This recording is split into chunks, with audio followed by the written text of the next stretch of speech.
आज के इस लेक्चर में हम सीखने जा रहे हैं TYBMS SEM 6 का क्वेश्चन पेपर 2019 अप्रैल मंथ का ये क्वेश्चन पेपर है। इसके सोल्यूशन देखते हैं। इसमें देखो बेसिकली थ्योरेटिकल सब्जेक्ट्स है, लेकिन इसके अंदर दो ऐसे क्वेश्चन हैं जो प्रैक्टिकल बनते हैं। अगर आपने ये प्रैक्टिकल क्वेश्चन को सही तरीके से अटेम्प्ट कर लिया तो इट मीन्स आपको यहाँ पे पूरा मार्क्स मिलने वाला है इस क्वेश्चन पे, राइट। और आप logistic and supply chain management के अंदर पास भी हो जाओगे। पास क्या, मेरे ख्याल से अच्छे खासे मार्क्स भी आप स्कोर कर सकते हो। अराउंड 60-70 तक तो आराम से स्कोर कर सकते हो 75 मार्क्स में से, अगर आपने थियोरेटिकल सही से लिखा है। एंड यहाँ पे जो क्वेश्चन है अपने पास, ये जो क्वेश्चन है ये 10 और 8 मार्क्स के ऐसे दो क्वेश्चन आते हैं, यानी कि 18 मार्क्स का क्वेश्चन यहाँ पे हो गया, 20 मार्क्स का आपको, सॉरी 15 मार्क्स का आपका ऑब्जेक्टिव हो गया। तो इट मीन आप देख सकते हो कि 32-33 के अराउंड आप पहुंच ही सकते हो। एंड मोस्ट इंपॉर्टेंट जो आपके क्वेश्चन राइटर और शॉर्ट नोट और जो बड़े क्वेश्चन है, ठीक है, थियोरेटिकल जो क्वेश्चन है, इस पे मैं जल्द से जल्द वीडियोस अपलोड कर दूंगा ताकि आपको अपने एग्जाम की तैयारी करने में ईजी हो जाए। यानी कि मोस्ट ऐसे इंपॉर्टेंट क्वेश्चन जो एग्जाम्स में पूछे ही जाते हैं।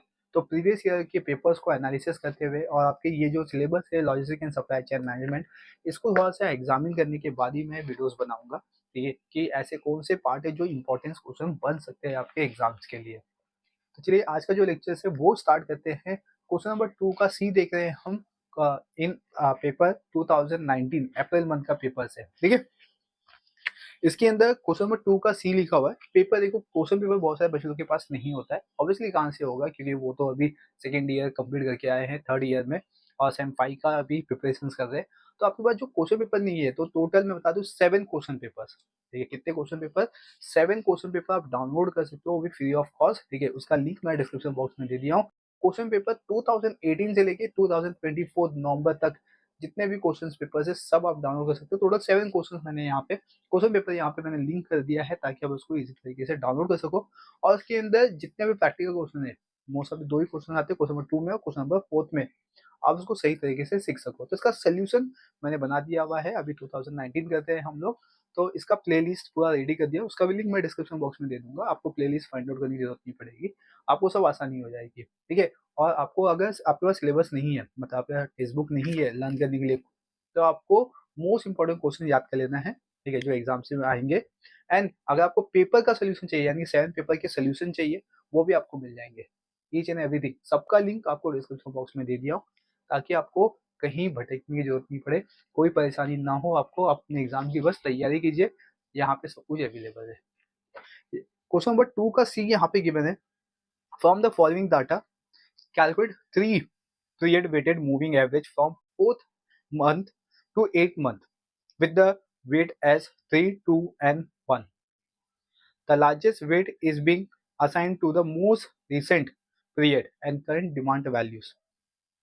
यहाँ पे आप देख सकते हो, यहाँ पे आपको पीरियड गिवन है, मंथ गिवन है, टोटल 8 मंथ गिवन है, और डिमांड आपको गिवन है यहाँ पे 160, 180, 190, 210, ठीक है, 230, 240 एंड ओके। यहाँ पे मैंने वैल्यूज मिस कर दिया लिखना, तो उसको मैं करेक्ट कर लेता हूँ, यहाँ पे लिख लेता हूँ। एंड 8 मंथ का आपको क्वेश्चन मार्क दिया हुआ है, इसीलिए आपके इस क्वेश्चन में बोला गया है कि 4th मंथ से 8th मंथ तक आपको क्या करना है, वेटेड एवरेज फाइंड आउट करना है। ठीक है, कैसे फाइंड आउट करना है ये मैं आपको एक्सप्लेन करता हूँ, तब तक मैं इसकी वैल्यूज पहले लिख लेता हूँ।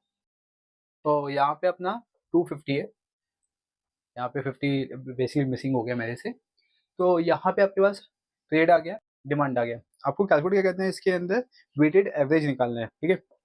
और इसमें रेशो भी दिया हुआ है कि इस बेसिस पे निकालना है, 3 to 1 के बेसिस पे यहाँ पे आपको वेटेड निकालना है, राइट। तो यहाँ पे मैं लिख देता हूँ, आपको देखो इसमें लिखा हुआ है 4 to 8 मंथ का आपको वेटेड निकालना है with the weight as 3 to 1, right. तो हम यहाँ पे ये कॉलम को एक्सटेंड करेंगे, इसमें 2 कॉलम और ऐड करना है आपको, इसमें 2 कॉलम हम ऐड कर लेते हैं, ओके।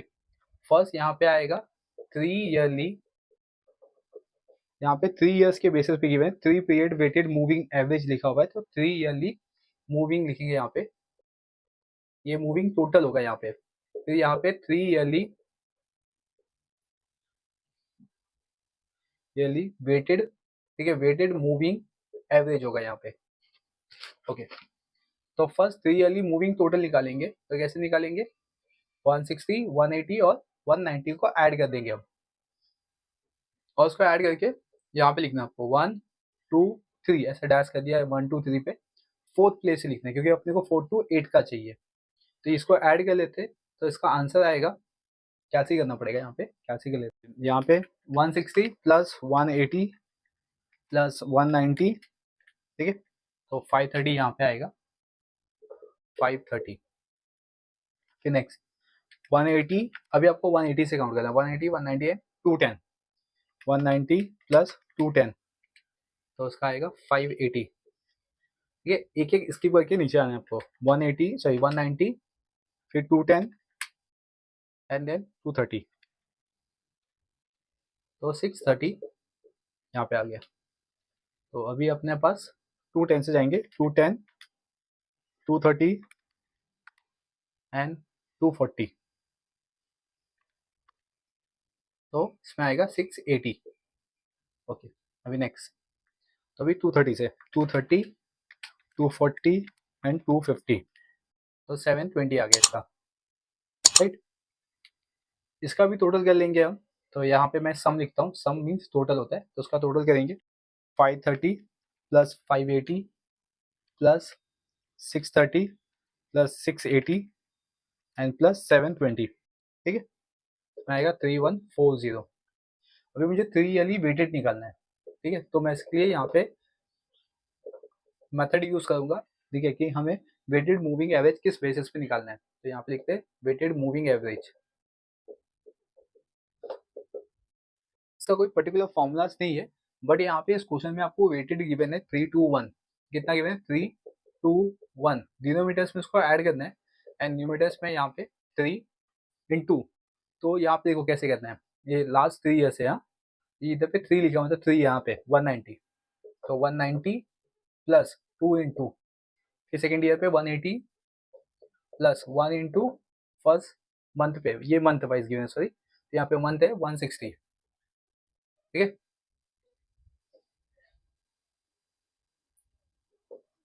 अब इसका मल्टीप्लाई कर लेंगे, तो 3 into 190, तो इसमें आ गया 570 प्लस 2 into 180 करेंगे तो 360 एंड प्लस 160, ठीक है, एंड इसको ऐड कर लेंगे तो 6 आ गया।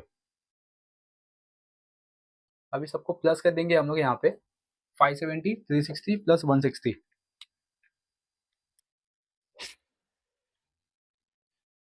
तो इसका आंसर आएगा ऐड करने पे 1090/6 को डिवाइड बाई 6 कर देंगे, इधर पे आएगा 181.67, ठीक है।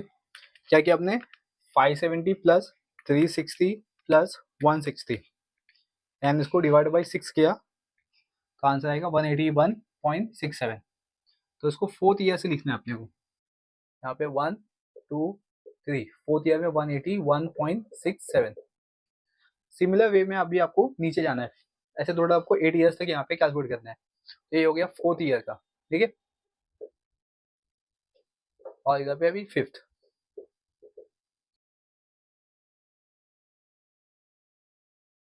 यहाँ पे अभी ईयरली नहीं लिखो यहाँ पे, क्योंकि क्वेश्चन में अपने को ईयर नहीं दिया हुआ है, पीरियड दिया हुआ है, 3 पीरियड, मैंने यहाँ पे 3 ईयरली लिख लिया, यहाँ पे भी पीरियड आएगा, ठीक है, क्योंकि मंथ वाइज गिवन है ये, तो 3 पीरियड मूविंग एवरेज, ठीक है, ये हो जाएगा यहाँ पे। तो अभी फिफ्थ का कैसे करेंगे, सेम 3 into, अभी यहाँ से लेंगे, अभी 3 लिया था, तो अभी एक स्किप कर, फिर सेम ऐसे नीचे 210 190 और 180 पे आएंगे, तो 210 प्लस 2 into 190 फिर प्लस 1 into 180, ठीक, अपॉन में 6, इसका मल्टीप्लाई करते हो तो 630 प्लस 380 प्लस 180 अपॉन में 6। ओके, इसको प्लस कर लेते हैं, इसको प्लस करिए कितना आएगा, 0 16 19 1 कैरी किया तो 5 11, इसको डिवाइड करते हैं 1190 को डिवाइड बाई 6, तो 198.33, इधर पे लिखते हैं फिफ्थ मंथ पे 198.33, राइट। सेम ऐसे ही करना है अभी आपको,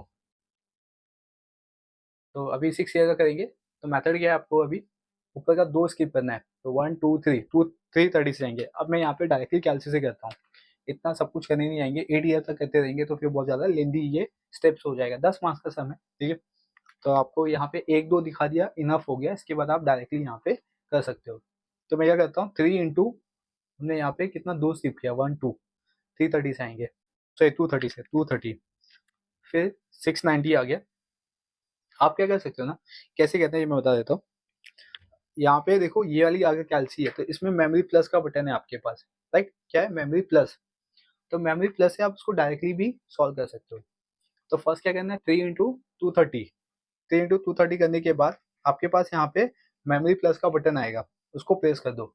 इसके बाद फिर डायरेक्टली 2 प्रेस करो, 2 इंटू 210, ठीक है। फिर मेमोरी प्लस का बटन, तो 420 हो गया।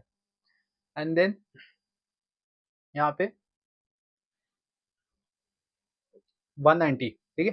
तो इसमें 1 इंटू 190 कर लेते हैं, फिर मेमोरी प्लस का बटन, फिर इधर पे MRC लिखा हुआ है, MRC को प्लेस कर दो, प्रेस कर दो, तो आपके पास आंसर 1300 आ गया।